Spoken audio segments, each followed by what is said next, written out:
Ladies and gentlemen, welcome to the starroadpodcast, where I'm actually looking at, and I'm sure you are too, this beautiful gentleman in the spectacles, Tyler. How are you, bro? Good, man. It's great to see you. It's great to see you. I'm really excited for this podcast, Sterling. I can't lie. Yep, this is the first video podcast that we've done. Probably, right? We want to... Is there one I'm unaware of? No. Like, if something really gets messed up in the process with editing or anything like that, we're going to just use the audio, right? Little behind the scenes. But this is our video test, so hopefully this all works out. We get this video uploaded to YouTube, and it's the start of a beautiful thing. If not, we'll get up next time. Well, it'll be a beautiful thing if it makes it, I think makes the cut. We just went through everything. It took a little bit of setup, but I'm feeling pretty good about it. Definitely. I'm feeling great about it. I think your little setup looks fantastic, man. I know you just did some moving. Yeah. So you've got a lot of reconstructing going on. Yeah, this is a semi-temporary setup next to me, but it's the gist of what I'm going for. So nothing quite as impressive as what I'm looking at behind you. You have all kind of stuff going on back there. I had a lot of reconstructing to do too, because everything was down from evacuation. When we did the semi-legendary in-person cast, which is kind of feels so long ago now, even though it wasn't. Yeah, dude. But we've got quite the episode today. Yeah, we got a lot to talk about. Very appropriate to come on camera for this. We're doing a triangle strategy review. So excited, man. Really had a good time playing this game so far. Obviously, we'll get into it heavy in the actual review, but man, it's a great game. It's a personal favorite. Yeah, it's great, it's man. really good. It's really good. But yeah, we'll get into it. It's funny. I was thinking about how we only do reviews for games that we just absolutely give a 10. But, that just, it's a positive vibe to be on. It doesn't always have to be the case, but...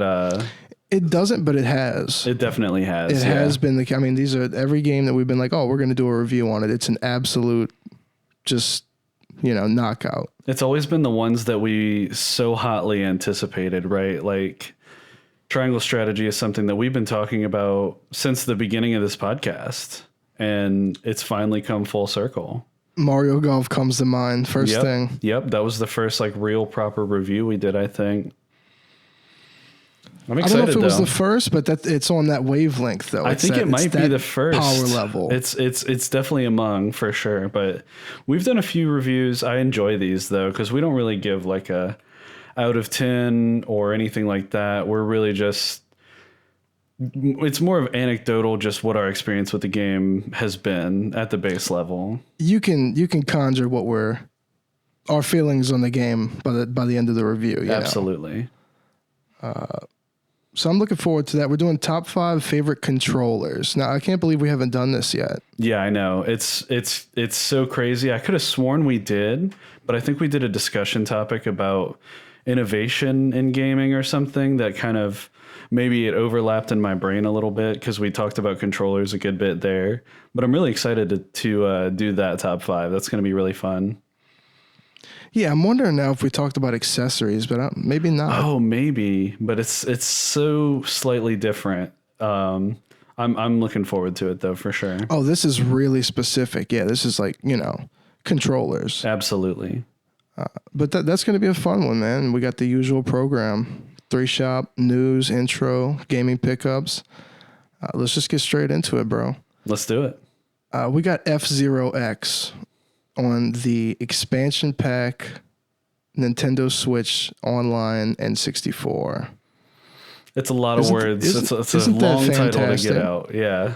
Yeah. I'm excited. I thought about extending it, actually. I thought about keeping it. I was like, you know what? This is too much.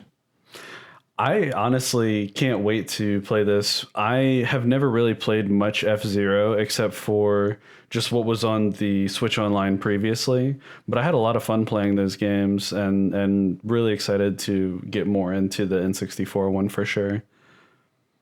Definitely. I mean, we've had quite a few little sit downs with the 64 multiplayer. We have, yeah. And, it runs so really good. Yep, and that's what I was going to say. I'm expecting to have a pretty seamless experience playing this with you. Most definitely. Are you going straight Falcon, like as soon as we start? I'm just going to ask. I don't know. I'm going to have to play around with it. Yeah, I'm going to be open, but I feel like that's the momentary clutch choice. Is like, you know what? Let's just play Falcon. Let's just do the thing real quick. I am a big fan of Captain Falcon, in Smash especially, you know. Definitely, bro. How about a Steam Deck update? Yeah, we got just a teeny, well, really a lot of news. I mean, people started getting them, right? I mean, that's the biggest thing since the last time we talked. Yep. And we got a little more clear definition on where we are. Yeah, definitely. That's the biggest thing. Yeah, absolutely. I've been checking this every other day, checking the subreddit, just sort of like trying to stay abreast of the goings on, right? And people, as they've gotten their first ones, I've seen a lot of the very first wave of regular people starting to get theirs and talk about their experience. And seems like there's a lot of growing still to do. There's a lot of development still happening software side to make it a perfect experience, as you'd expect. But a lot of glowing reviews for the performance of the system. That's my biggest takeaway. Definitely. We're also starting to get Steam Deck verification on game pages. Mm-hmm. So it's pretty cool to go to a games page. Yeah. I recently got a game called Ultra Kill.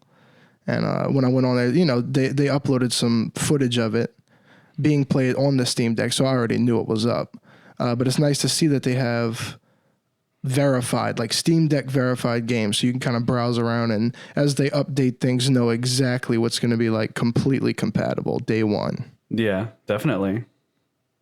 You know, that way I guess if somebody was like, I'm going to buy this for the Steam Deck, they don't get their hopes up and then can't play it perhaps. You know, we're not expecting 100% absolute compatibility. What we've seen day one, you know. What we've seen is a lot of things are playable through Proton, which is the sort of backend that they have kind of developed to make Windows programs compatible on Linux. That's really the core of what it's doing. And I've seen a lot of games and game launchers, store launchers, that kind of thing, that are Windows based that people have gotten running fully on the Steam Deck. That's funny that you say that because, yeah, I actually watched something recently about Windows on Steam Deck and people are actually talking positively about it. I don't think I have an interest in that. I mostly want to just be able, like, they have it built in where most Windows programs are going to run straight in the Steam OS.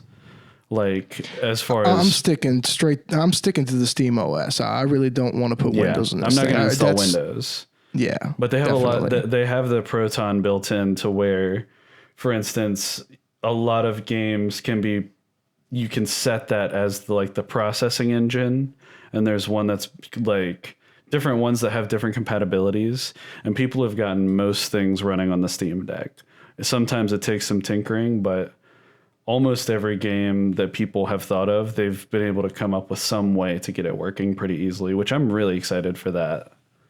Yeah, and at the very least, I saw that you can actually log into like your GOG and play games on there, kind of like it was Steam. Absolutely. But then again, that was like, oh, cool. But then when you think about it, it's kind of just an understood thing because this is basically a gaming PC, right? So that's impressive when you hear that you can do that. But I think that boils down to the fact that it's an impressive device, that's just an understood feature. Yeah, absolutely. And it's pretty open source. Like, I don't think it's fully open source, but maybe it is. I'm not exactly sure where the breakdown of that is, but people have already started developing patches and emulators and things to go, be installed alongside the Steam OS, or within its architecture to kind of give a lot of compatibility. So I'm seeing people talking about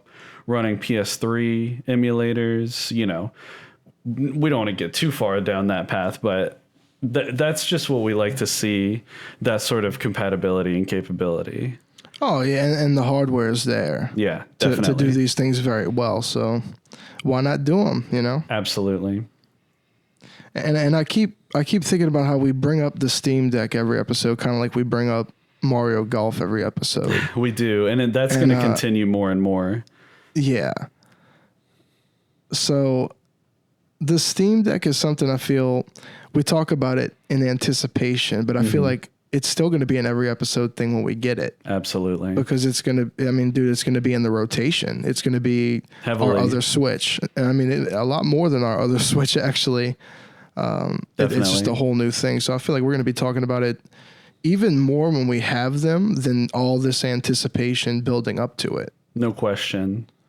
And it's going to be cool to come out the gate and kind of, I mean, that'll probably be a discussion topic, right? Like Steam Deck drop.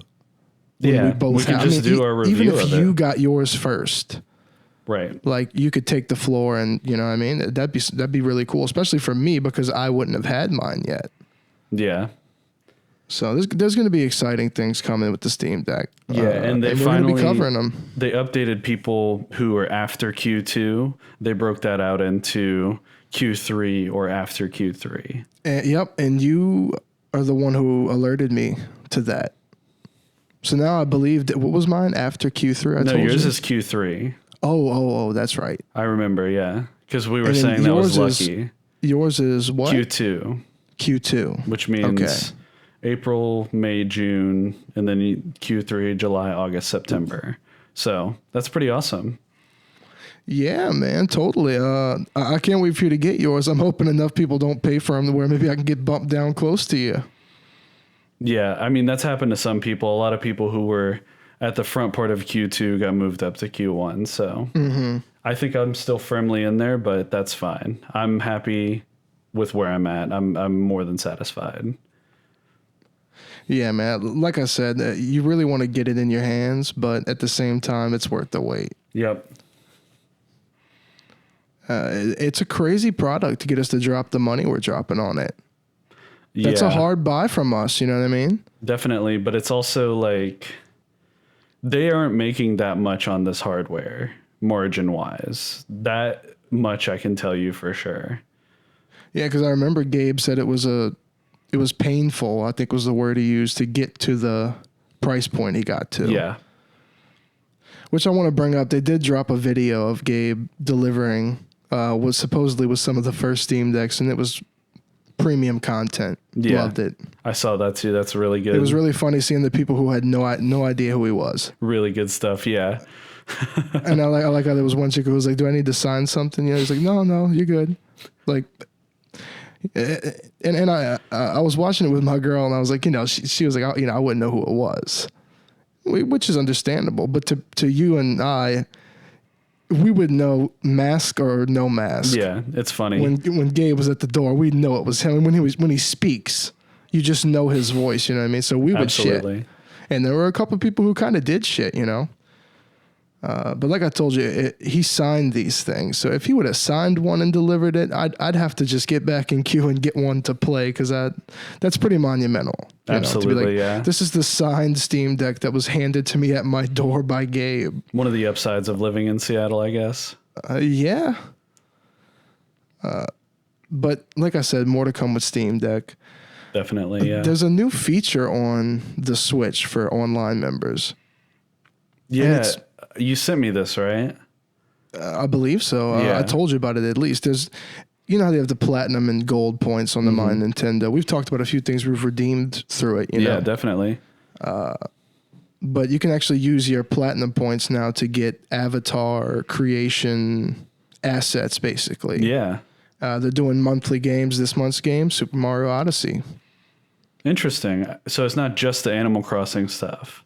No, the Animal Crossing stuff, I think that's going to persist every month. Whoever in the pool of residents, Whoever has a birthday. birthday, is the month you're in, that'll be the available squad. Yeah, So that's pretty cool. definitely. Which it makes sense. Expansion pack, DLC for Animal Crossing, you know. But it's cool to see Odyssey is the first game. It makes me wonder what kind of games they're going to do. I know it's obviously going to be first party stuff. But you never know. I mean, I wonder if like second out the gate, maybe they did like a triangle strategy thing. That'd be interesting. I mean, you never know. You never know. Are you, I haven't checked. Have you changed your avatar? I have not actually. I created one and thought it was really cool with the little tiny gold Goomba. But I actually stuck with just my me avatar. But you know what I did? It used to be like that lightest pink they have. I changed it to the Star Road minty green. Very nice. I was like, I'm feeling that. Definitely. So now, same old avatar, man. But there are some pretty cool, like, there's layers, right? So there's frames you purchase, backgrounds, and then like actual characters to appear in the foreground.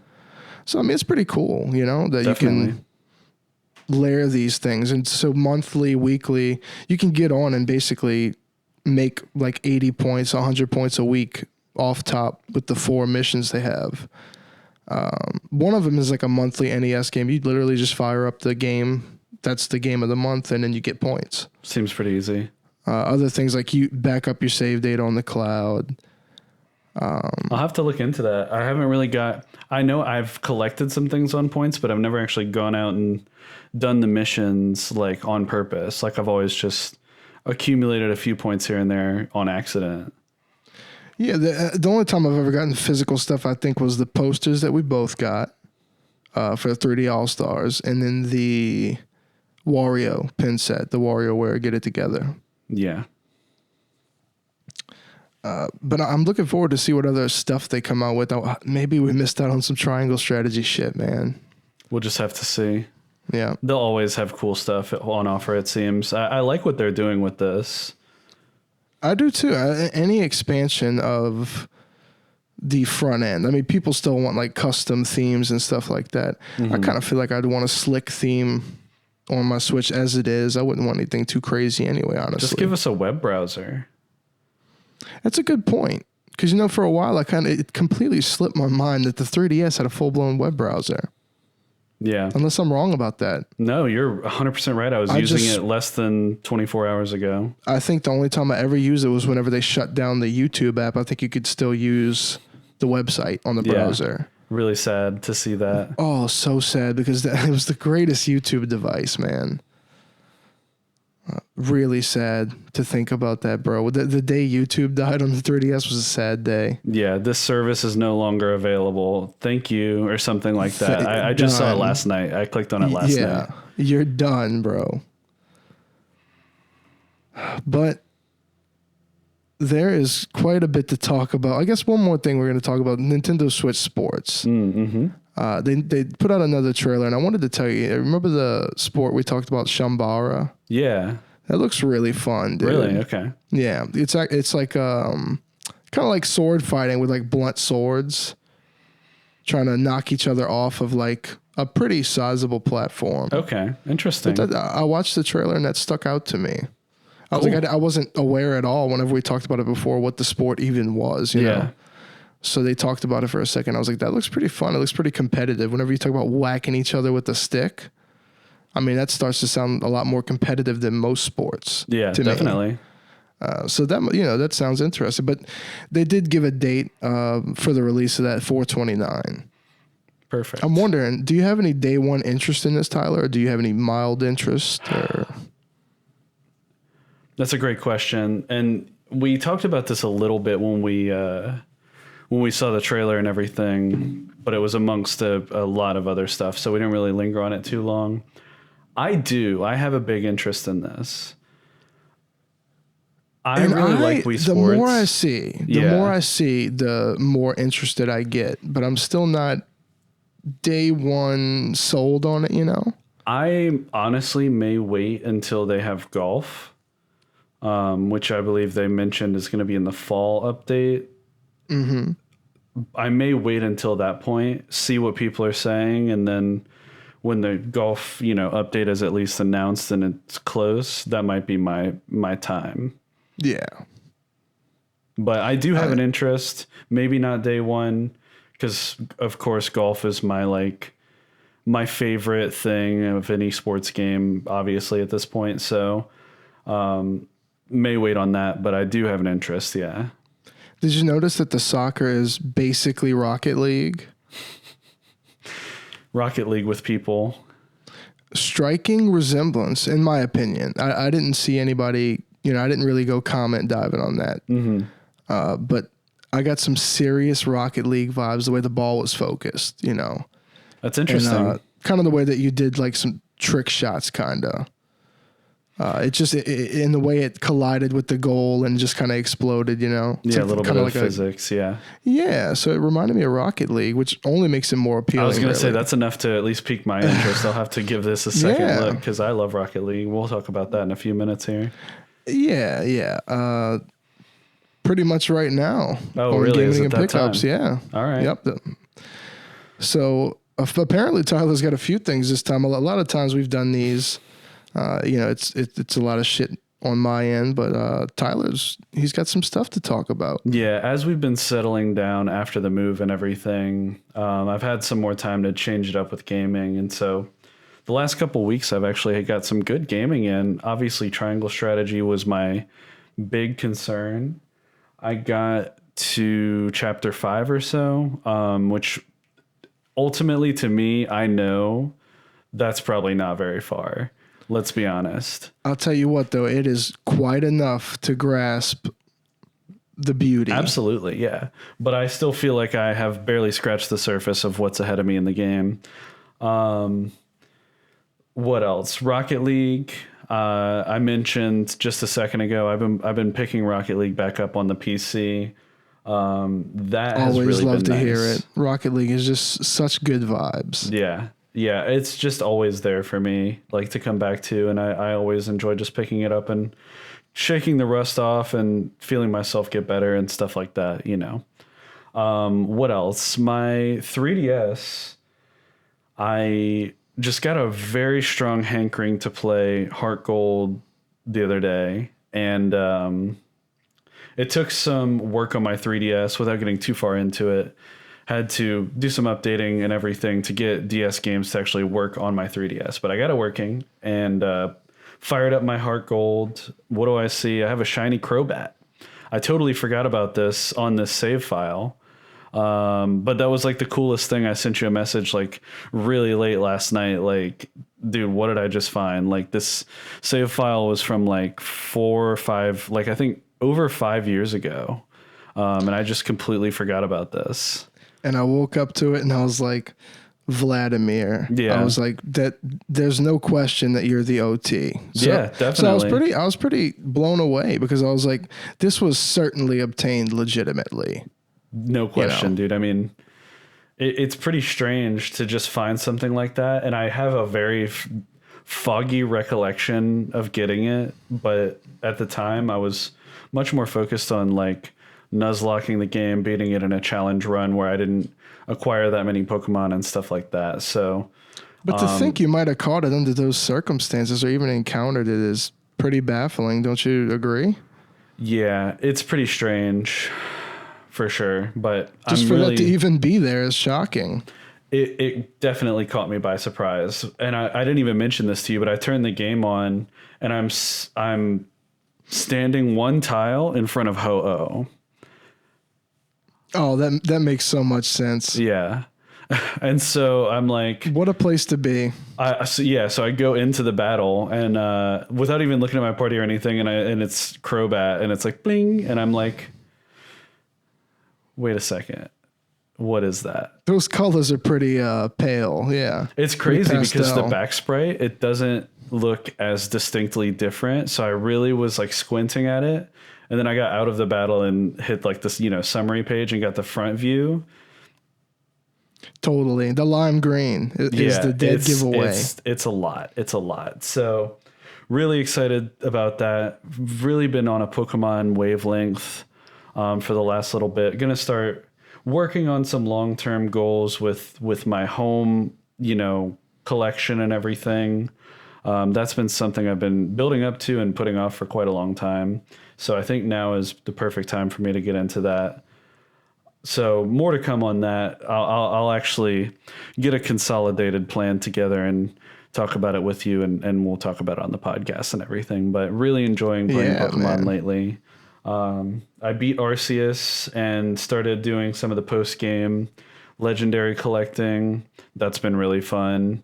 Man, I didn't beat Arceus yet. I feel terrible. Don't feel terrible, man. I still have a lot to do on Brilliant Diamond. I beat the Elite Four, but I have not even completed the regional decks yet. So that is that's where I'm at. So don't feel bad at all. I'm like 4 Pokemon away from the regional, dude. Nice. I'm just right there. Yeah. So really excited with Pokemon, man. It's kind of weird because there's this, I don't want to get too bogged down because we talk about this all the time, but there's this strange feeling of I want to build my decks in home, but home is not compatible with the 2 newest games that I most want to play. So there's a strange disparity there that I can't really explain. But that's by the by. That's not really a big deal. It doesn't stop me from wanting to play Arceus or Brilliant Diamond. Not at all. Yeah, it's something to look forward to because I really feel like it's going to come for at least Brilliant Diamond, Shining Pearl. I mean, it has to. Ilka. You know what I mean? Something. Yeah, I mean, you really would think so. But Arceus, I'm definitely going to get back into. My gaming and pickups will be the reason why. I mean, Arceus got a little neglected. The review is why. I mean, when Triangle Strategy dropped, I spent a dedicated amount of time per day and really tried to chip away at it, you know. Definitely. I knocked mine out in a couple big chunks, but yeah. Did you have any more for gaming pickups? I didn't want to cut you off. No, I think... Oh, no, I actually do have multiple more things. Bowser's Fury, brother. We beat the story on that co-op, my fiance and I. Awesome. We finally cleared that. Really had a good time with that. Yeah, like I told you, I got like 50 cat shines recently and was like, oh yeah, this has got to be like the end. And then it just opened up a whole new section. I'm like, oh shit. Yeah, that's what we just did too. So that's excited to see what comes next. We got the credits roll and everything, but I know there's more to do. Loop Hero. Now, this is a game that you purchased for me because you know I love card games and roguelikes and, you know. And I love Loop Hero, so. And this was something you said, you've got to try this, enough to purchase it for me. And I had not gotten around to really playing it until right after the last podcast, I want to say. And I've been pretty much playing it steady since then, trying to just progress and unlock stuff. And man, I got to tell you, that is one of the funnest games in those genres to me that's out there on Steam. I cannot recommend it more. It's just one of those games that you can always go back to it. Definitely. And just fire up a run. It's great for that, you know. Absolutely.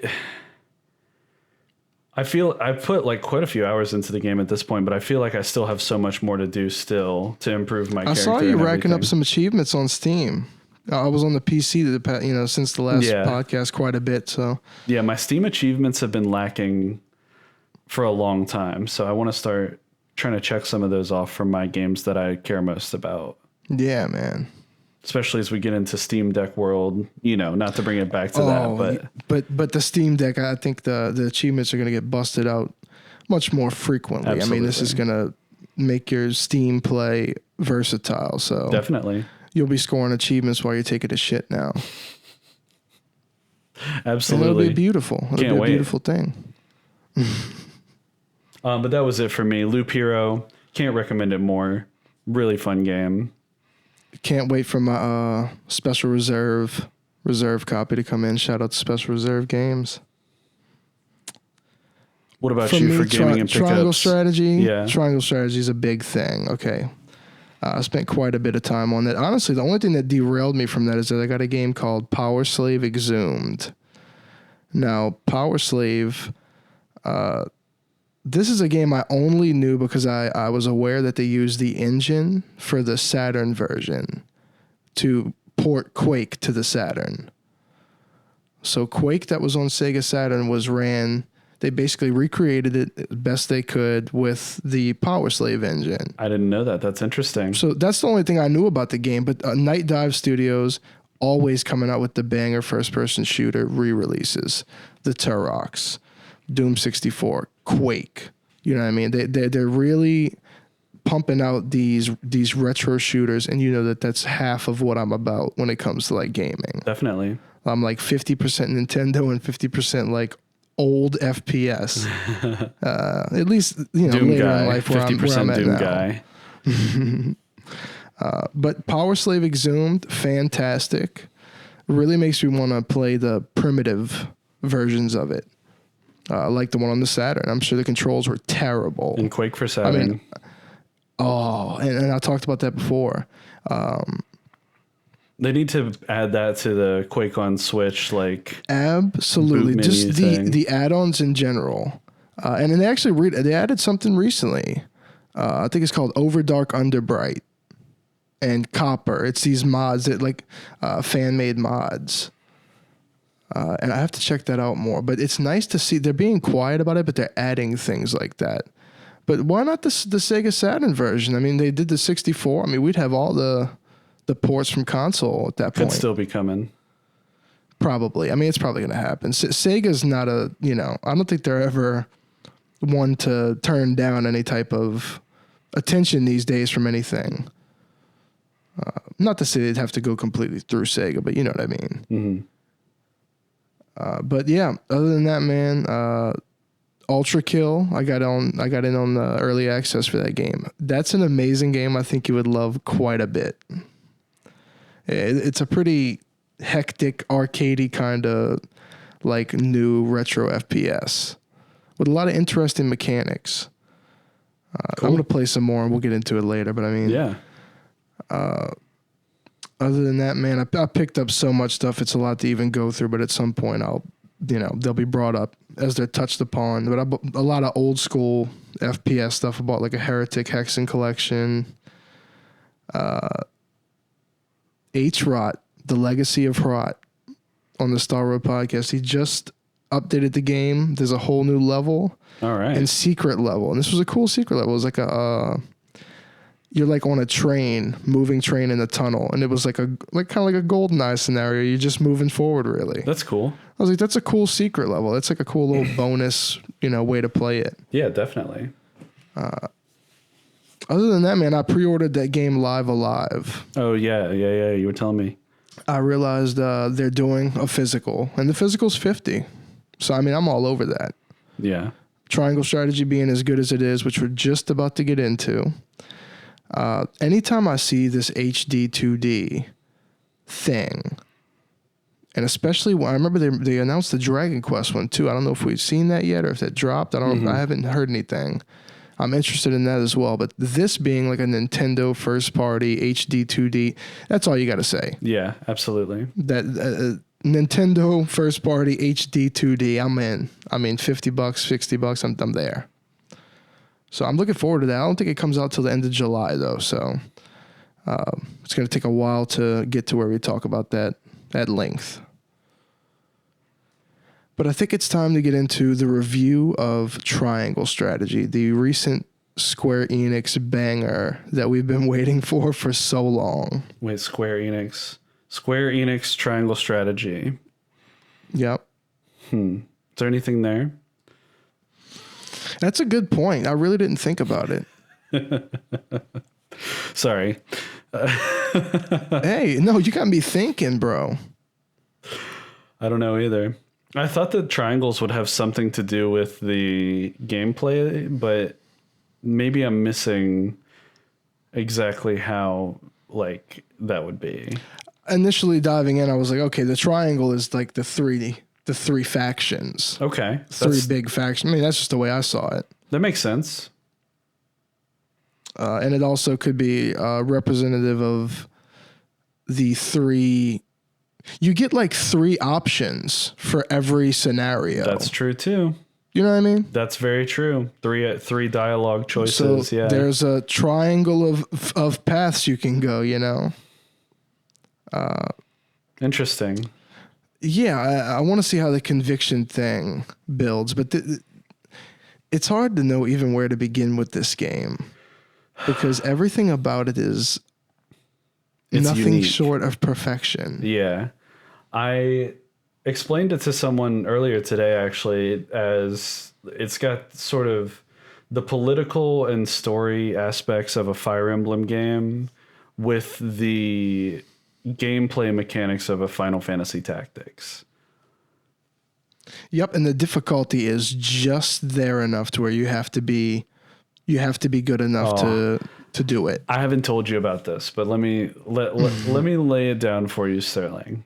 I was like, you know me, I'm always looking to challenge myself, right? That's my biggest thing that like keeps gaming entertaining for me is like imposing extremely hard challenges on myself. So I purchased Triangle Strategy. I launch it for the first time, go in, start a new save file. It asks me the difficulty. I'm like, hard. Let's go. Did not go well. Not happening. I did not beat the first battle. I lost it. I lost it like 2 or 3 times. I was like, this is not what I need. Like I need to step it back a difficulty. So I actually started a new save file again. I was in the first battle, so it was fine. Yeah. And picked normal and it was fine from there. I haven't had too much trouble. I don't think I've actually lost a battle. Maybe one. I can't remember. There may be one I had to retry so far. Maybe not. I can't remember. There was one. I'm on chapter 7, and there was one the whole game that I just needed to rework my starting layout, Definitely. and it was like it was cake. But you're right. My bad habit is I'll usually just start wherever they're at and say like I'm rocking it. You know what I'm saying? I don't put a lot of thought into placing my units ahead of time, which I probably should, of course. Well, and the further you get into it, the more you start to understand the strengths and weaknesses, right? And where, like, oh, I want to hit and run with this character. I don't want to finish in range, right? So I'm going to hold them back, wait for them to come to me. And you kind of have to squad everybody a certain way. Definitely. You have to group some tanky people with some, like, squishy people to try and keep them from dying. Like if you put all the squishy people together, they're just going to get absolutely wrecked. Because if you put like Frederica in front of like 3 or 4 guys unprotected by anybody, it's done, right? She's gone. And so a lot of the strategy of the game is on display with that, and I really, really like that. There's a lot about this game I like. I'm just going to be upfront with you, man. Definitely. One thing that shocked me, just not pertaining to any particular category of a review, but, you know, first of all, I got to play this game alongside Octopath because my girl's actually been playing Octopath. That's pretty special. Actively. I'm talking about on the 4th character. Yeah. Yeah. So looking at it is shocking. And, you know, I'm so used to Octopath and that HD 2D. It took me a minute to realize you can rotate the camera, Tyler. And not only that, but you can flick the stick to rotate it 90 degrees. It's just unbelievable. Yeah. Because the camera, once you realize that, it takes some getting used to. I'm sure you'll agree with me there. Like, getting the camera positioned in a way that is useful can be difficult. But I agree, but it's in some instances, but at the same time, the way the graphics adjust and kind of blend for you to view is almost a beautiful thing in itself. I didn't mean that necessarily in a detrimental way. There's it gives you a lot of control over the camera, more than you would ever expect. And that is what I mean. Like it's so much control that you really have to make it look how you want it. Yeah. I really do think I could confidently say this is probably my favorite visual representation, like in a video game. I think this is my favorite graphical appearance. Graphics. I mean, I don't know how to put, just simply put. That's It's awesome, dude. amazing. It's just the best blend of 3D and 2D. And when you put it next to Octopath, man, we thought Octopath was beautiful, and it was. It still is. But they really are cranking it up. I mean, you have got to agree with me on the triangle strategy being like a HD version of HD they were doing then. Yeah, it's like they call it 2D, but it's not. It's not 2D at all. It's like 2D sprites on like a 3D, beautifully kind of voxely environment. Yeah, it's 2D in style only. And they do this so much. Square Enix with the collision of background and characters, like with Bravely Default 2. And Bravely Default, just the first one on the 3DS, it's the first thing I thought was, this is beautiful how these 3D character models are on these like static hand-drawn environments. And when you say that, you don't think it would be so immersive, but it's all traversable and open and 3D. Mm-hmm. So they just know how to blend styles. Yeah, to make a whole new vibe, definitely. And I love it.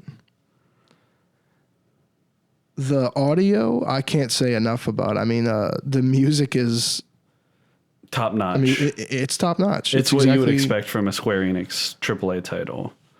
Yep. It's as good as any Final Fantasy game, in my opinion. And the voice acting is just as okay as it needs to be. I like the voice acting. I like the voice acting. I think that's too. a good description of it, though, because it's not. It still feels like Square Enix, right?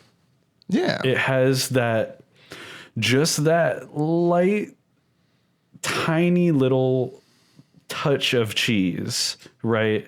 Just that 5% dash of cheesiness and like over the topness with the voice performances. Nothing and I new love to that. us. I love that. And that's why, because we feel right at home. Definitely. You I know, mean, we come from the Resident Evil universe, right? Where that is like the only redeeming factor about the voice acting is how good and cheesy it is. Yeah, we come from the land of the bad English dub. Yeah. The Wild West, Absolutely.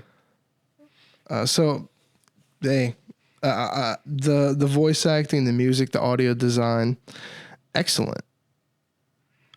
They kind of go there. We were talking about that. Even you saw one of the bloodier scenes that's happened so far. When you see this representation of the characters, you might think off top, oh, it's sprites, it's whatever. He kind of when your boy got murdered in the mine you were talking about. Oh, Dragan. That's what it was. Yeah. Spoiler alert. Sneaky boy. Oh, I'm so sorry for anybody who didn't. But hey, you should be that far in the game if you're a triangle strategy fan, man. It's really not that far into the game.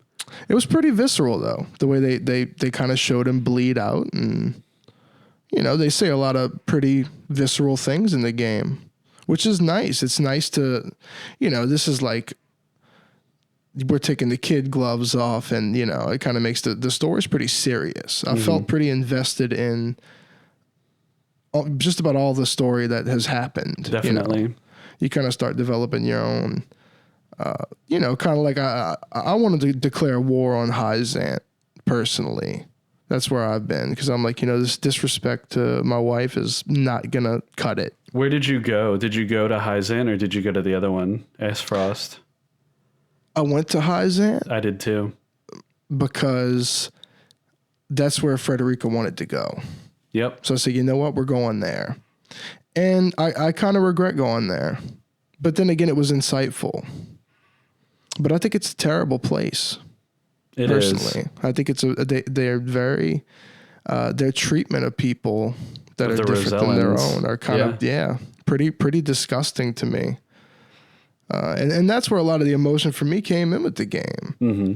Is, you it's like, it's strange. I mean, you're getting set up. You're like this arranged marriage, right? But that's not to say that there isn't anything there. No. So you just kind of start taking things to heart. You're thinking, okay, this is supposed to be your wife, so okay, therefore, the disrespect is blatant, man.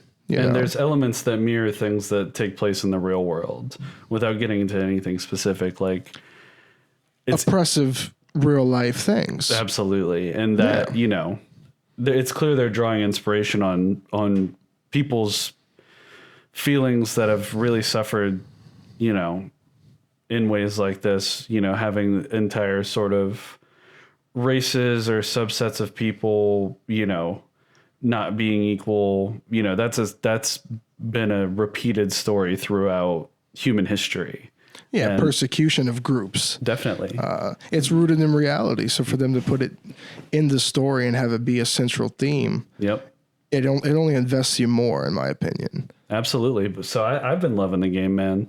The story's engaging. It really didn't take me long for me to be really invested in the story, which is saying a lot.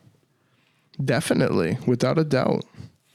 I don't just automatically feel immersed in the story of every game I play these days. It's in the first. Sometimes it takes some getting into it in the first 10 minutes, but this game really it gets you there pretty quickly, and it does a good job of telling the story and building the world at the same time, which I really enjoy.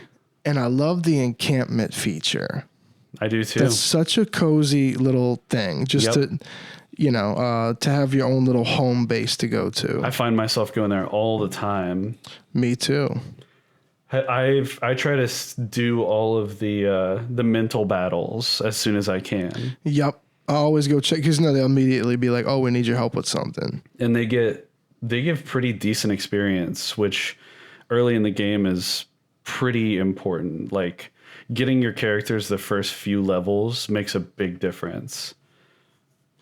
Definitely, dude. And I haven't had any issue yet where I was like under leveled because I guess I'm like you. Any battle that's available, I'm trying to do it.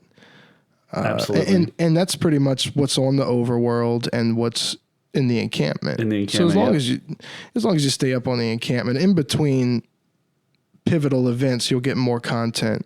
Yep. At the tavern or whatever, Yep, and I'm trying to collect every sub character that I can when they unlock the character stories. I was on that. As soon as that pops up, that's a no-brainer. And every single mission I clear, I'm pressing the directional button to see if there's a green mission, right, where it's looking in elsewhere in the kingdom. I've spent so much time scrolling the world map just to make sure there isn't anything. But most of the time, to save people some time, it's in range of the main story. You can actually press like left or right on the D-pad or on the stick, and it'll like kind of jump between them if there's another menu option. Cool. That's good to know. I feel like an idiot, but I'll tell you what, I don't regret it though, because that overworld it's really beautiful. Something. It doesn't take anything to zoom out and look at the map. Yeah, depending on in between story events, it seems like certain parts of it get covered and certain parts are visible, It's kind of cool. It doesn't seem like it's a consistently unlocking map like most RPGs are, kind of like as you unlock the map and explore more as you go. This is more, here's all of it. Here's the part involved at the moment. It reminded me a lot of FF7, where the first part of FF7 you're spending in one big part, right, in Midgar. And then, as you complete that, that's when you sort of unlock a little bit more branching exploration. Yeah. I'm getting a similar vibe that's going to be what happens here, because you really only have like the first kingdom that you're bouncing back and forth, but I have a feeling there's going to be quite a lot more that you can do decision wise later in the game. Yeah, and dude, I gotta say, one of the most appealing things about this game is the exploration mode. Definitely. It gave me instantaneous like Golden Sun, Chrono Trigger, even like Link to the Past, where you're just going into these places like and just talking to people. That is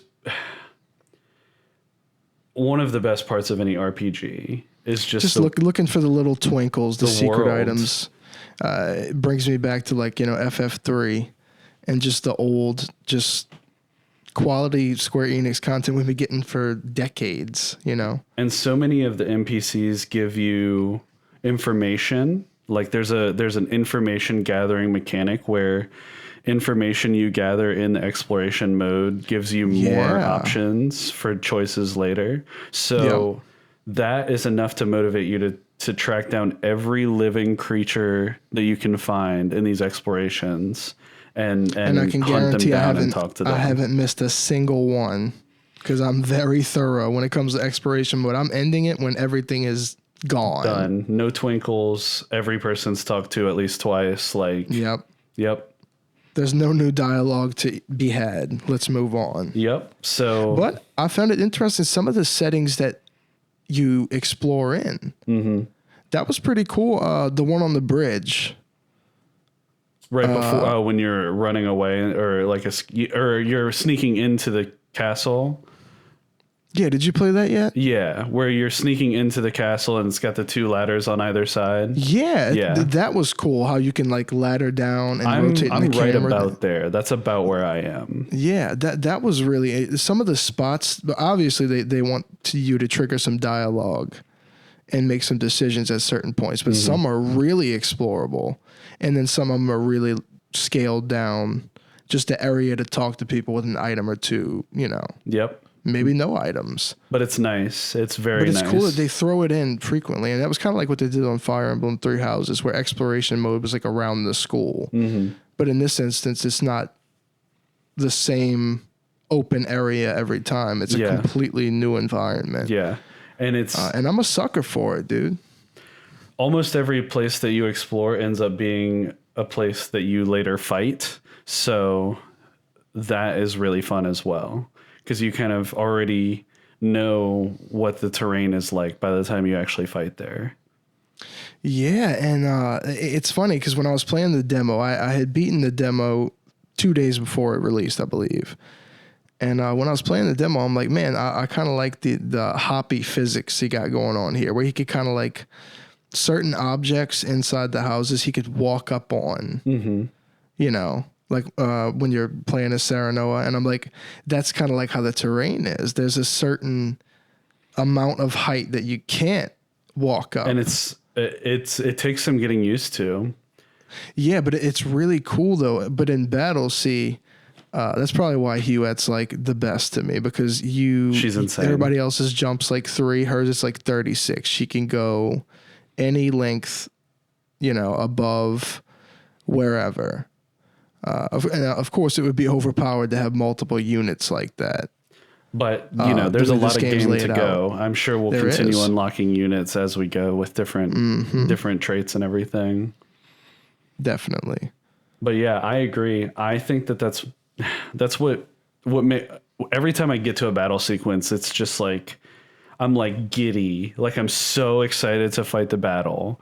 Like me too, dude. And the game, it's so good about metering these battles out, because you go story, exploration, story, battle. Like I don't be honest with you. There is a heavy amount of story in some cases in between actual battles. Absolutely. There might be 4 like cutscene triggered missions, overworld options before you actually get to a combat sequence. With exploration involved as well. Yep. I don't mind that one single bit. I don't mind it, but it really makes me savor smart. the combat. And that's how I felt about Three Houses. Whenever my girl was playing it and I dove into it a little bit, I was like, the elements of this really open the game up and make it more, there's just more to do. You're not doing battle after battle after battle, you know, which a lot of games like Wargroove, great game, but it is just battle after battle with some cutscenes in between. But having, you know, an exploration mode mixed with, you know, any type of bonus variety mode, they kind of found a balance here. Because whenever you're playing these RPGs, I want a bunch of story. That's like the heart and soul of these games. That's what we've come to expect. Even if it, you know, there's been countless about 3 heroes and a crystal, 4 heroes in the crystal. Yeah, I don't care, man. I'm into that. They keep finding new ways to make it interesting. So props to Square Enix for this one, man. This is a very grown up game. Not in the way that you might think off top, grown up as in the content, but I just feel like this is like a really it's a grown up Square Enix. It's like it just shows intelligent. how they've grown with Final Fantasy. Definitely, it feels very refined. Very refined, and you know, I can't wait to see numbers on this. I haven't really looked into it too much, but I really would love to see this perform. And I feel like these games perform well, more than well, in the East, in Japan. I mean, these are, you know, I just hope that the West is putting in that love. Definitely. Which I'm sure they are. I mean, most of these Square Enix titles are very successful. It's interesting to see Square Enix sort of having this relationship with Nintendo, right? It started with Octopath, but you know, we've talked about this quite a lot in the past. So I don't want to get too far into it, but the fact that they worked exclusively with Nintendo, now that's not to say Triangle Strategy won't come to PC. I'm sure it will. At least Octopath did along the line. So Bravely Default too. Exactly. So I imagine this will follow the same strategy there, but I have no issue with that, of course. But I think that's very interesting that for so long Square Enix was Sony console only. That's what they're doing, right? We're not, you know, maybe a Game Boy game here or there. And, you know, they did stuff on the, you know, older Nintendo consoles, but for a long time, those core Final Fantasy games that we love, that was Sony, and you couldn't get them anywhere else. Even as recent as Final Fantasy 16, that's an exclusive Sony. But Sony, I mean, you know, as far as I know, there's no plans to bring Triangle Strategy over to PlayStation either. So I find that really unique.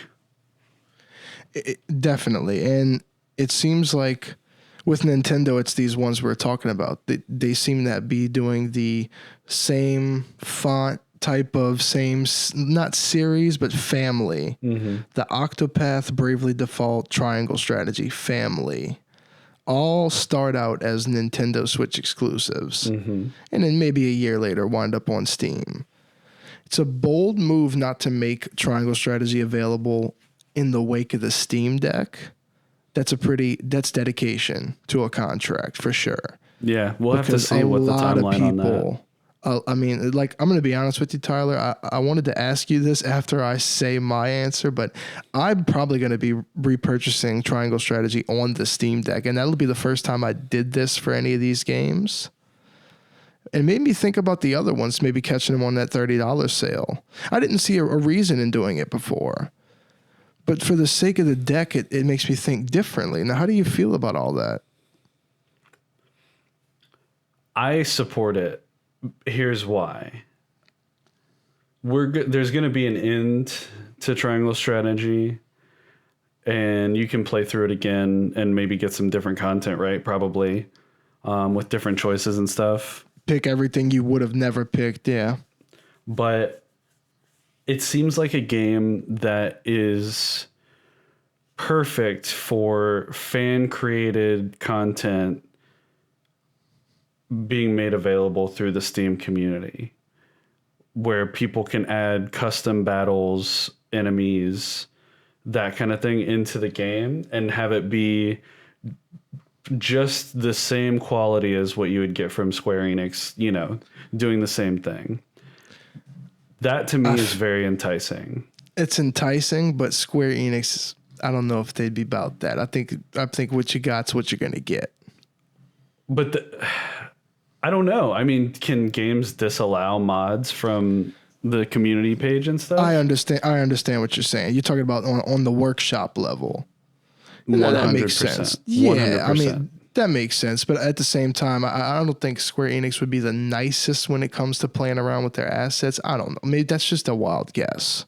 I don't know. I mean, I know that a lot of games, for instance, Slay the Spire, I know it's an indie game and not Square Enix, but there's a insane amount of fan classes and cards and just new content that people make for the game. And so when I compare it against that, I don't know. We can go back and look at Octopath and see if people have put like custom scenarios on Steam. That's something interesting we can look into. You're right. That is very interesting. Yeah, I bet people have put custom scenarios and stuff for Octopath and, custom boss battles and stuff, but I don't know. This is what we're going to have to educate ourselves on for this purpose of the Steam Deck, man. And just for that's basically the features. That's the feature we yearn for in these types of games. And it's become a staple with these RTS games. I mean, Advanced Wars 1 and 2, that's going to have it. Wargroove has it.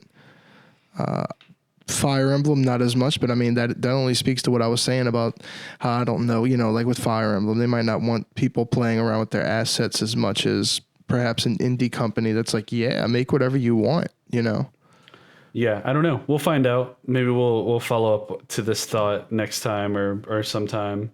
Yeah. Or try it out. But if that is a thing, that sounds really sweet. That's really where I was going with it. Like, if there is a possibility to get some custom boss battles and fights and characters, like, to me, that seems awesome. And it seems like the Steam Deck would be a perfect way to implement that, and get some more longevity out of the game. Not that it's not going to have it in the first place. Yeah, but the people are creative, man. We've seen that, Yeah, definitely. They just recently added some new characters on Rivals of Aether. Not to veer off, but like, this is workshop content that they added to the actual base game. It's part of the game now. That's nice. That's not something we'd ever see from Square Enix, I don't think. No, not at all. But that's community involvement. You love to see it. There is a precedent for it, though. I mean, we did get that with Age of Empires, right? The game was around so long, and some fan-created content got so ingrained with the culture of the game that it actually got made into the re-releases of the game, which were created, produced, designed by Microsoft. So I think that's, definitely noteworthy. Like, definitely, no question. Yeah, and that sets an interesting precedent, especially when you consider that it's Microsoft. That, to me, Microsoft publishing fan content, that's pretty interesting to me. So there is some precedent there, but that's a totally different tangent.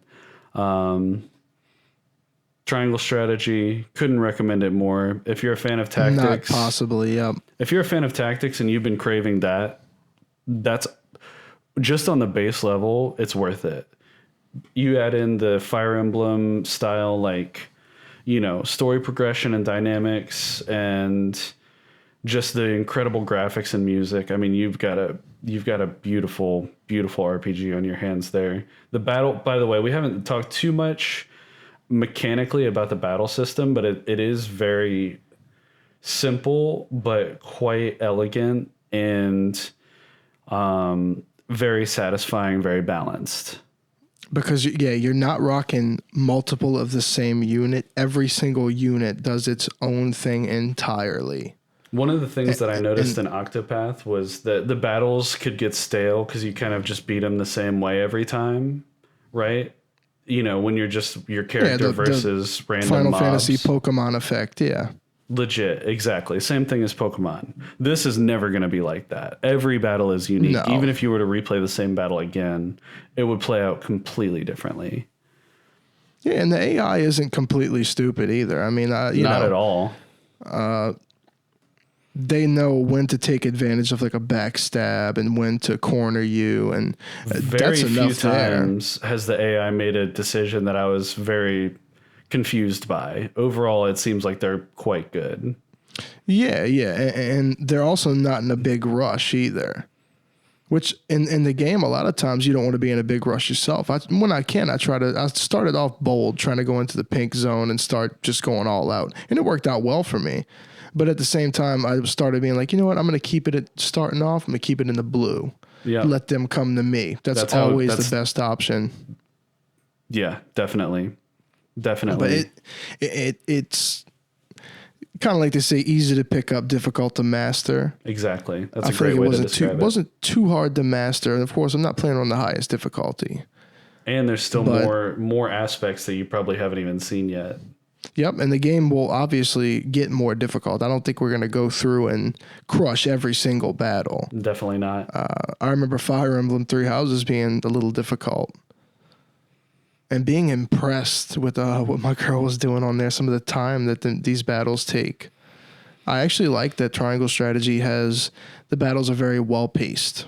Definitely. Maybe 20 minutes, I'd say. That's definitely what the longer side. Some of them are shorter, but a few of them definitely can be quite long, but you never feel, or at least I haven't really felt fatigued by that. Or like it was just grinding with no progression. Mm-hmm. Like you don't ever want to get into a situation where it's a stalemate, and I haven't really come across that.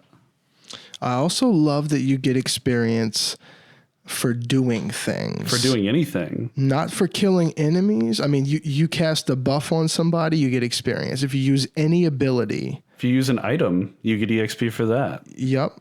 You throw a heal on somebody up like a potion, they're good to go.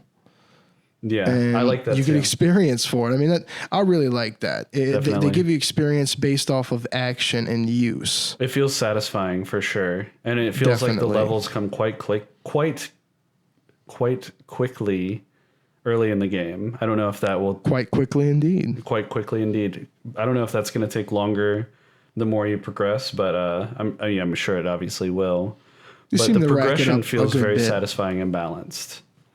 Yeah, because they don't have, like, we haven't done 30 battles, for example. No, not even close. The experience allotted is perfect for the pacing. Definitely. And the game's paced just so well. So, I mean, I couldn't recommend it more. I'm with you on that. I'm a huge fan of it.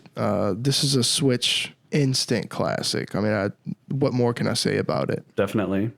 All the hype. I mean, like, we've been hyping this game up for a year now? Mm-hmm. And since the start of this podcast. Yeah, that was early on. That was the very first direct was when this game was very first announced and teased. On the 3D All-Stars one? What? Pretty sure. I think so. We'll have to go back and check the tape. Yeah, that would be wild if it was some episode 1. That makes this pretty monumental, kind of like being on the visual. Definitely. Which you're looking great, by the way. Thanks, man. I appreciate it. It feels good. It feels nice. I feel like we have a good flow with the video and everything. It seems good so far. Yeah, man. I haven't accidentally knocked anything on my shelf over either, which is really what you want. He's liking it, people. It might go up. It might be up. I feel good about it. I just want to make sure my biggest concern is technical issues, not as much preferential issues, right? Yeah. But we're going to make it happen. Are you ready for the first potential on-cam top 5? Let's do it. It's favorite controllers. No, yeah, this is a spicy one for sure. This is a spicy one. Now, I told you third party was open. I want to ask you off top because I'm pretty sure the answer is no. Is there any third party on your list? Or is it all just first party? Not made by the company the console was made by. Just not official. Technically, yes. I do have, yes. Okay. I do have a peripheral that is a controller. That was not made by a game company. That was not made by a Nintendo, Sony, or Microsoft. We'll put it that way. Yeah, licensed or otherwise, Yeah, we'll get into it. Now, would you like to kick it off, my friend? I will kick it off with my honorable mention, which, if you are a OG Star Road podcast listener, you'll know that I have my Pikachu N64, and my honorable mention is going to be the Pikachu Pokemon, or the blue Pokemon controller that comes with the Pikachu N64. Ooh, see, I like this pick, and I like that you're picking specific models because that's not something I thought about. Because I wasn't really thinking cosmetic. I was thinking cosmetic, but not as much as actual playability. But I like that you could have just said the N64 controller. Nah, I need that specific one. Yeah, it's in the other room. I'll go get it. The gold is where my heart lies, even though I do the majority of my gaming on an atomic purple one. Mm-hmm. But it is funny. I didn't want to cut you off if you had anything else to say about the Pikachu. No, that's it. 64 controller. Shout out to the Pikachu N64. But my shout out to that as well. Shout out to the gold boy. You can see it right behind me. That would be my pick, the gold one. That's your honorable mention. It's not. Oh. But my honorable mention is a third-party 64 controller. Okay. All right. By Retro Fighters, the Brawler 64. Okay. My only complaint about the controller is that the stick is a touch sensitive, but it's something you can get used to. But the form factor of the controller, if you're gonna update the N64 controller, which it's comfortable to us. Like when we play the N64, we are cozy with it. I have no issues. But when you think about the N64 controller from the outside in, it could be more practical. Definitely.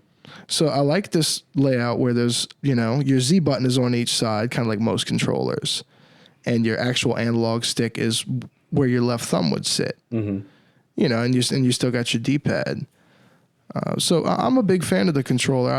I'd like to get some more gaming in with it because I usually resort to the OG, just my purple one with a good stick in it, the way it's intended. But if you're looking for an updated alternative, the Brawler 64 is pretty good, bro. Honorable mention. Hey, that's perfect. My number 5, it's another personal preferential pick. But that would be the Xbox One controller. Either the default one, which I have over here to my right, or the Elite, which I don't own one of, but I have used extensively, and they're incredible controllers. If I owned an Elite, it would probably be way higher on this list, even though it's on my list. Okay, well, I won't get... Xbox One controllers on my list. Oh, okay, well, there you go. That's my number 5. We may end up having a few overlaps here. I know, we talked about one earlier. I took one off my list for T, y'all. Yeah, we'll get into that. But But it's no, the interesting Xbox One controller was on mine. I've never owned an Xbox One, but I use this controller over here with my PC all the time. It's my go-to controller for PC gaming because it works seamlessly. And like I said, I have a good amount of experience with the Elite, which that is like even like the next level. It really has a lot of features with interchangeable buttons and a lot of stuff you can do. But just the beautiful simplicity of it, that's where it is on my list, man. I'm loving it, bro. I know you got that beautiful blue one I'm such a fan of. Like I said, one day I'm going to buy one of those and just put that beautiful box somewhere on the shelf and just have that beautiful controller. Big fan of it. Big fan of it. But I actually, when my girl got her Xbox One, I went ahead and ordered another white controller to go with, it came with the one white controller and the white system. So that's the one I played on, just the standard Xbox One white controller. I think as far as controllers go these days, modern without any grip on them whatsoever, that's the best that's the best case scenario. Definitely. Because, there's no grip like, it's all just what the controller is made of. But it kind of feels familiar to me. It's kind of like the 64 controller. It's kind of like everything we played growing up. Yeah, definitely. It's very true to just a utility, perfect controller, just sleek design. And just a beautiful an evolution of that controller that Xbox has gone through, Absolutely. Just more than a touch above the 360 controller. It just feels much, much more refined, Absolutely. Well, since you took one of mine, not took it, but we kind of shared one. Would you like to throw your next one out? Oh man. All right. Sorry, man. I totally ruined it. I ruined it for you. Oh, it's no problem, man. We both got to talk about the Xbox One controller. That's what it's all about. My number 4 is the 6-button Sega Genesis controller. That was a thought. I'm gonna be honest with you. For me, that was definitely a thought. The 6-button Sega Genesis controller is legendary, and it's so radically different than really anything else that's come after it. I know there were controllers developed with a similar control scheme around that time, but you know, for me, it's so unique, but it works so perfectly. A lot of the games that were big on the Genesis just made such good use of this controller. Obviously, fighting games being the chief among them, and having all the different options like you would on an arcade cabinet. I feel like that's the primary crux of the controller's design in the first place. I don't know why that didn't make it on my final list. I don't know why. Because I was thinking more current. You see, the Genesis is something I never went back to. It's something I have fond memories of as a kid, but never have revisited it. Yeah. So, but I always spoke so highly of the 6-button controller because that's all I ever knew. I've only ever played Genesis on a 6-button controller. And I was playing Street Fighter 2 and MK3, you know, so I know what's up with the fighting games with it. It's where to go. I have the Genesis Mini, which actually came with the equivalent of the, you know, whatever it is, 3 or 4-button controller. Mm-hmm. So the 3. It's the 3, yeah. So that's fine. No biggie. I love those controllers still. That just the way that controller feels in your hand is just incredible. So even the 3-button controller is awesome and deserving of kind of being a part of this spot. But the 6-button, nothing else for it. It's amazing. I love it. Love the pick. My next one is going to be the original DualShock analog for PS1. And this is one that was close to making my list too. And, you know, I look at the PS5 controller and I'm like, that looks very nice. And I've never held one, you know. Perhaps I would have favored it. But when I think back to some of the fondest games of me, Ape Escape, Tomba, you know, the low-key shit I was playing on PlayStation and just that controller just at the time was like nothing we'd held, and now it's everything we hold. Absolutely, but it was a game changer at the time. Definitely, and I feel like there's something so comforting thinking about your fingers on the sticks, and then your 4 fingers on those triggers. Yep, that was like that first time you got that I'm aware of, that you got that true modern R1, R2 experience, you know, and it just felt so good. Yeah, definitely. And you got to pay tribute to the classics, man. That's a great pick.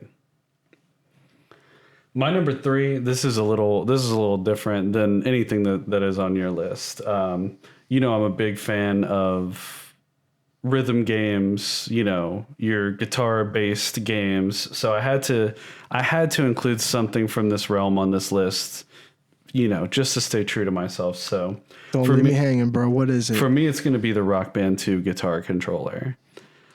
I didn't know if it'd be drums. No, I love the drums, and I still have my drums, which I'm very thankful for. But no, the guitar, that's all I've ever needed.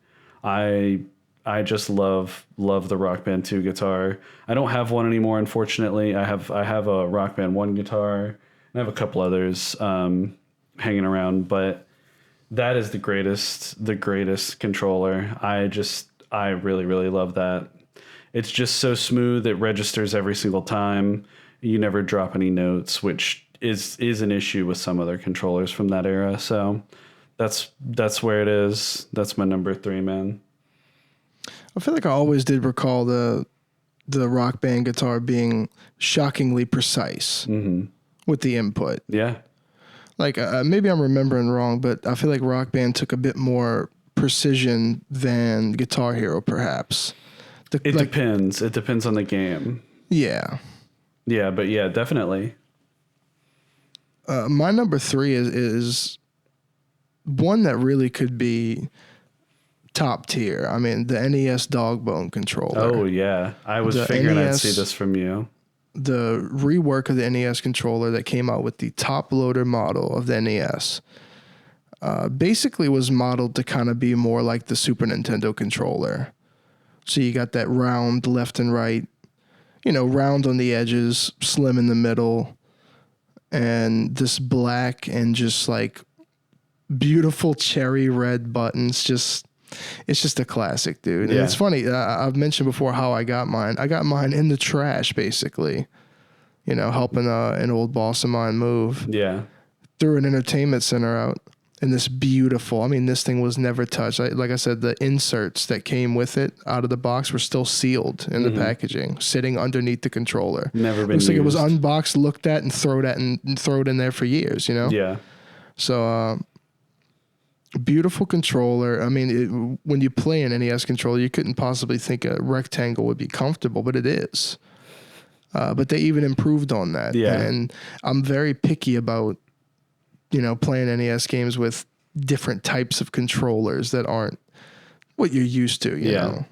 So this is a very true, like if you were playing Super Nintendo at the time, the top loader came out, you'd feel a little more familiar. Definitely. But that's no disrespect to the original NES controller. It's a classic layout, man. Yeah. I mean, we got the same thing with the Game Boy. It's not really a controller, but shout out to the dog bone. That's awesome, man. Good pick. Thanks, bro. My number 2, I may end up accidentally stealing one from you again here. I've only got 2 left. Apologies in advance if so. It's probably my number 1.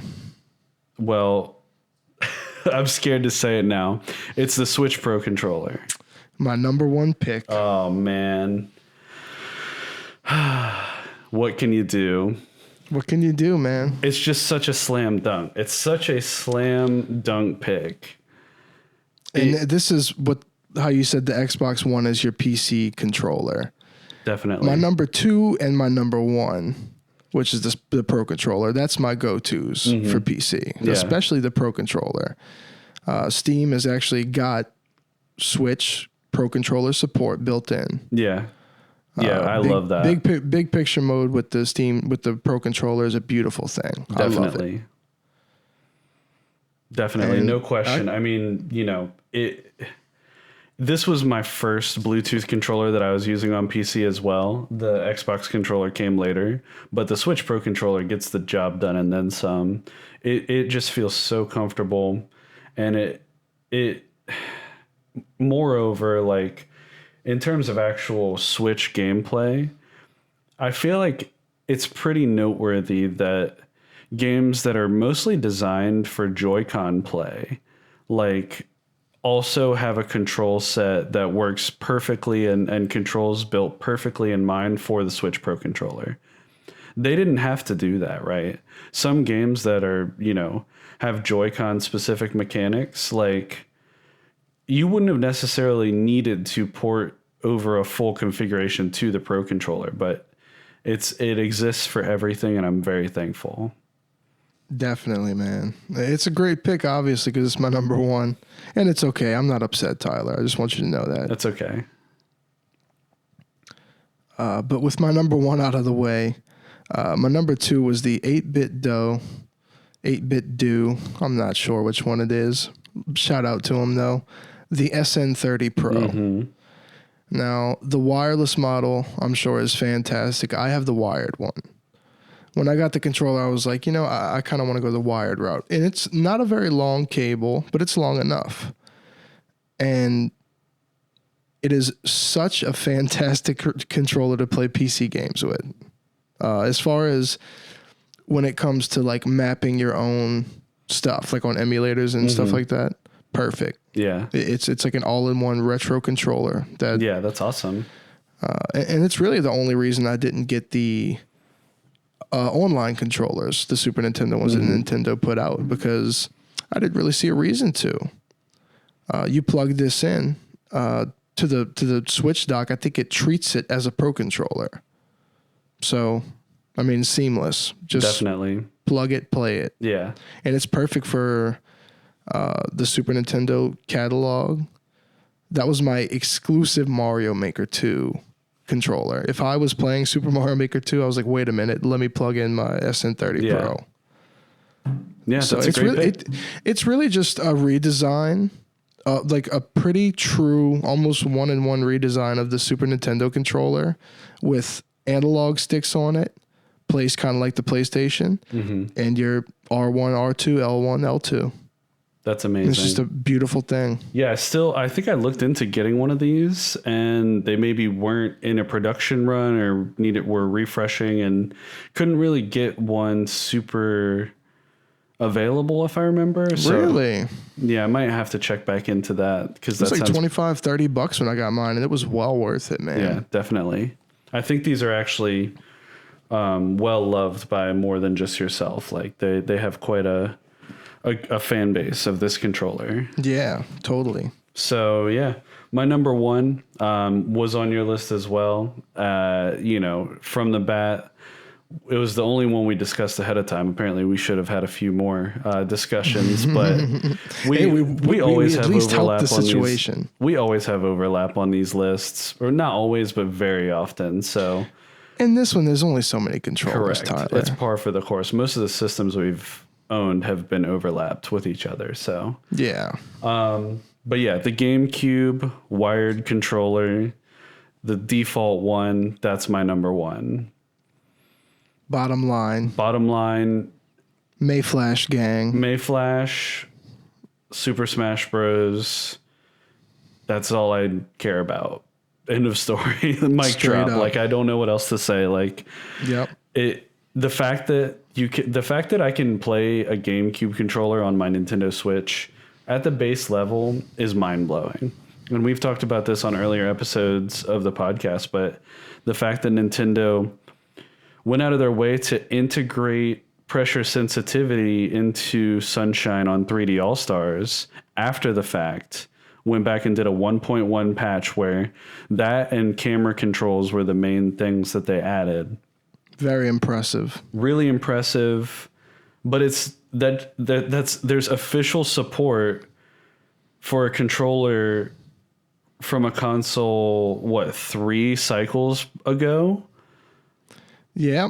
I mean that's very interesting. But at the same time, Nintendo is licensing out new GameCube controllers. Right. With the Smash emblem on them and whatnot, That's true, but I still think that's very impressive that controller has withstood the test of time in that way. I don't think they're there's supporting it without a dedicated port yeah, on the system. correct. That's the impressive point. Yep, definitely. And the Wii had GameCube controller ports. Like they really have acknowledged that this controller was not going away. And I think, honestly, if it wasn't for Smash, that wouldn't happen. I think the reason that I totally agree. 100%. I think the primary reason that this controller is still so relevant is because of Smash. And if Smash were not a thing that existed in the universe, we would have never seen the GameCube controller longevity be what it is. Not at all. Not one single bit, man. And that's not to disrespect the controller. No, not at all. But it's so specific to that, right? To that feeling. Yep. And shout out to the PDP fight pad. I definitely could throw that one in. Definitely, dude. I like those. I've got that beautiful peach unopened one on my shelf, man. You can't see it, but I don't own one, but I've been very close to purchasing them in the past, and I do have an interest in owning one. Another situation where the ones that I wanted were kind of weirdly expensive by the time I got around to looking into them. Man, they were under $30 when I was getting them. They were like $25. You know what I just remembered, Sterling, that I forgot about for this list?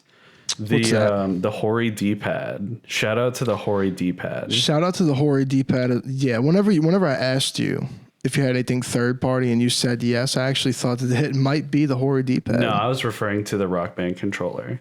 Okay. But the Hori D-pad is next level. If you play... No question. If you play your Switch in handheld and you've ever had a desire for a D-pad to be your primary movement as opposed to the stick, check out the Hori D-pad. It's so incredibly good. People have labored over modding Joy-Cons to do basically what the Hori D-pad does, aside from wireless connectivity or Bluetooth, Yep. But as far as handheld goes, that's ideal. Hori D-pad. I'm glad that I remembered this because I really want to put my Hori D-pad on and play some Triangle Strategy handheld. I haven't played the game handheld probably a single time. Lot handheld. I've played it docked. I've been playing my shit docked, man. Try it As of out recent, handheld. at It's least. a 1-to-1. It's a 1-to-1 completely. Oh, if it looks good blown up on a screen, I know it's going to be beautiful I on the just tablet. mean, some games, they may be harder to play handheld straight up because one reason or another, maybe not harder, but harder to play skillfully. This is a perfect game that doesn't matter how you play it. Yeah, that's really all I was saying. Yeah, totally, man. What a top 5. What a review. What a game to review. Absolutely. What a time to be alive, really. No question. So at the end of every episode, we do a segment called the 3 Shop, where we pick 3 games from the Switch eShop and try and highlight some good prices or sales that are going on. And sometimes we look at the Steam shop as well, or PlayStation. We've looked at a few different things, but we always tend to stick with the Switch side of things. And with that being said, Sterling, I believe you have a Switch 3 Shop ready for us to go. I do, and I'm really doing everybody a favor because the eShop, it's got like 1,200 things on sale, but it's kind of a whole lot of nothing. That Mario Day sale, happy late Mario Day, everybody. Yeah. But the Mario Day sale ends in like 10 hours or something. I mean, like maybe even at this point, 6. Yeah, not very long. No. So the 3 Shop today, Tyler. I questioned putting this on just because it ends on the 16th. So, Okay. Early listeners in luck. But you know what? We haven't done it in a while, and I wanted to put Katamari Damacy Reroll. It was one that we put on frequently. We've had it a few times, yeah. When we first started out, And I purchased this game on a sale that we talked about on the 3 Shop for sure. Mm-hmm.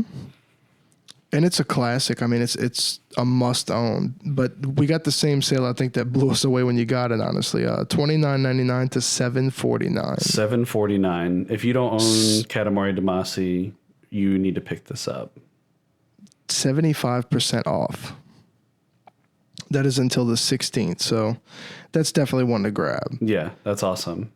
Goblin Sword, a game I recently actually brought up. That's back on a sale from $4.99 to $1.99. Nice. So that's 60% off until the 30th. I highly recommend that. I mean, for $1.99, you really are getting a quality platformer. I highly recommend that game. Then another one, I think we had this on a single 3 Shop before, but Caloro. Oh, I own this game. Oh, yeah. It goes on a pretty good sale from time to time, this being one of those times. $9.99 to $1.80. Yeah, I own this game. I can't remember much about it because I'm pretty sure I bought it a long time ago before we did the podcast and stuff, if I'm not mistaken. So I don't remember exactly what it is. Can you refresh me? Yeah, and that's 81% off until the 31st, $1.80 for this game. Basically, it's a platformer. You play as a cube, and you kind of, once you start jumping, you're moving. So it's like an automatic movement, and you can jump against walls. Yeah, this so is you coming jump back against to me the wall. now. So it had a very Super Meat Boy like physics Super engine. Meat Boy Celeste on like rails kind of deal. Correct.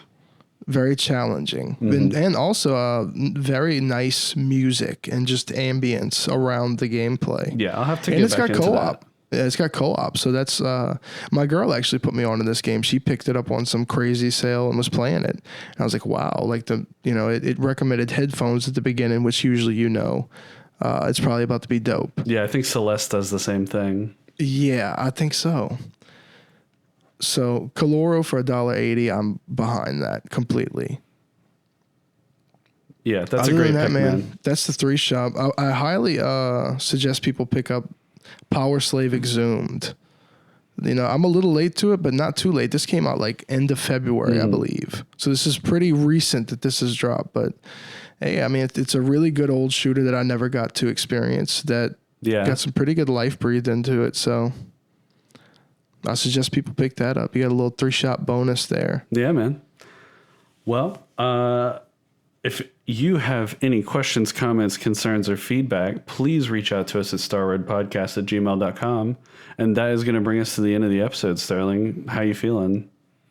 I'm feeling fantastic, bro. I'm feeling about as good as you look right now. How about that? Thanks, man. Which could be taken multiple ways. Who knows? But I'd say pretty good. That's true. No, Yeah, man, you I look appreciate beautiful. it.